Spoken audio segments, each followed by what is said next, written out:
Hello there. Welcome to another episode of Electric Sheep. Uh, let's get things going with Boomhammer. Ah, Boomhammer. The atomic doom hammer was unlike any weapon of war ever dreamed. Forged of mandrid metal, alive and pulsing with a rhythm like a beating heart, it radiated hunger and wrath. Within its head, infinite atoms slept in coils of fury, and with each swing of the hammer, a single atom was split, an eruption of atomic hellfire. Yet the hammer did not scatter its ruin outward. No, its handle drank the fire, channeling it inward into the cells of the wielder, transforming flesh into furnace. But such power demanded a toll. Only the mightiest of rats could take Boomhammer in their paws without being unmade. For those too weak, the very thought of wielding it was death. Instinct alone told them to recoil. They needed no warning. To touch the hammer unworthy was to imagine their own end, as if they would burst like a bomb upon the first swing. And so, Boomhammer passed through ages as myth and curse. Kings coveted it. Warriors bled for it. Rats became legends for touching its haft even once. Yet prophecy lingered. In new ages, others beyond rat flesh may rise. Time shall decide who can endure the firestorm. Ashstorm. There came forth a champion, not rat alone, not man alone, but something greater. Forged from rat flesh and new flesh combined, sculpted by growths unnatural, risen from a womb of soil and circuitry, he emerged screaming war. He was called GOW. To him the hammer bowed, and he took it in his grasp. Where others would have burned, he thrived. The atoms burst, the fire surged, and his flesh only hardened. His bones only sang louder with power. GOW raised Boomhammer skyward, and the heavens themselves seemed to recoil. For now, the weapon had found not merely a wielder, but a destiny. Against the endless legions of G-Corp, those architects of chains and glass towers, Boomhammer would be the scourge. Its thunder would shake their steel fortresses. Its fire would crack their machines. Its wielder would carve through their empire, atom by atom, swing by swing. But Boomhammer remained what it always was, a test. Only kings, or those the kings deemed worthy, could claim its strength. The rest knew better than to try. And so the saga began, written not in ink but in shockwaves. The saga of Boomhammer.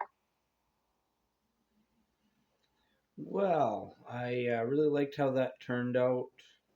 Took a little bit of tweaking because anytime I write about rats, the fucking AI just goes crazy and writes more than what I write. With other stuff, it seems like it just sticks to what I write. But when I start writing about rats, it just goes crazy. I don't know why. And so it did add a little bit about the description of fighting G Corporation, where I just wanted to keep it a lot vaguer. But it didn't say anything I didn't want to, except it changed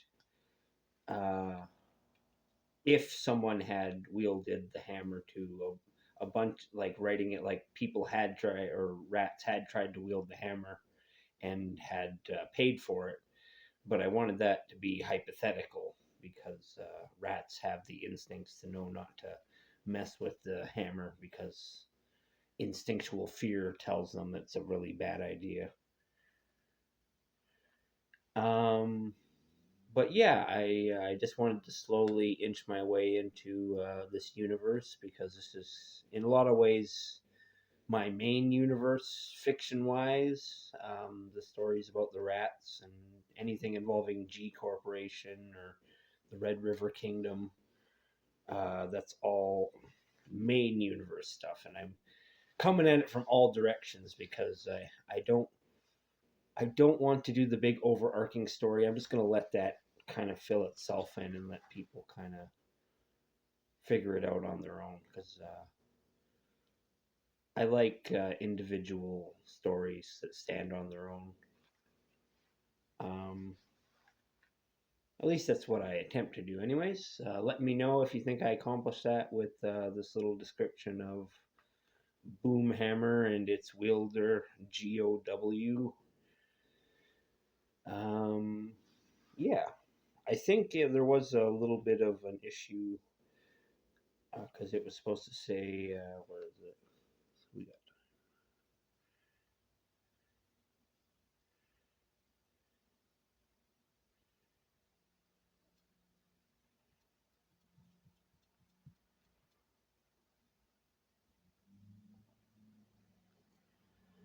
From the Garden of New Life. I don't think it actually read that out. I think it just made a little sound effect.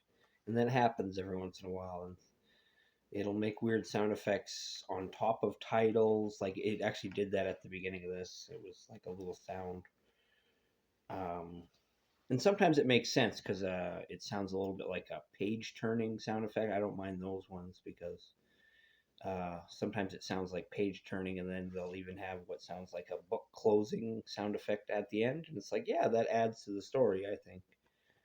But yeah, I just wanted to mention that. I think it was supposed to, but actually leaving out from the Garden of New Life, it just says there came forth a champion, not a rat alone, not man alone, but something greater. Um, that statement is an introduction statement on its own, so you don't really need to say that he came from the Garden of New Life. And actually, I could listen to it again, and maybe that actually was read out, and I'm actually mistaken.